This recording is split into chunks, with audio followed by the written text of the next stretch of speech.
Jafar express हमले का mastermind और फितना अल हिंदुस्तान का दहशतगर्द गुल रहमान उर्फ उस्ताद मुरीद अफगानिस्तान में पुरस्कार तौर पर हलाक हो गया।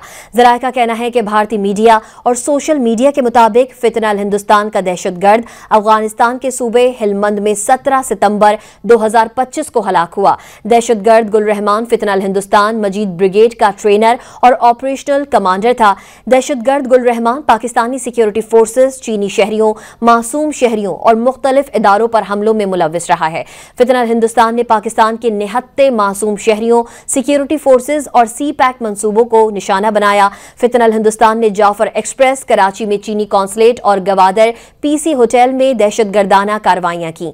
ज़राए के मुताबिक फितना अल हिंदुस्तान ने खुजदार स्कूल बस धमाका, कराची में कन्फ्यूशियस इंस्टीट्यूट खुदकश धमाका, पाकिस्तान स्टॉक एक्सचेंज हमला और कोयटा रेलवे स्टेशन में दहशतगर्दाना कार्रवाइयां की।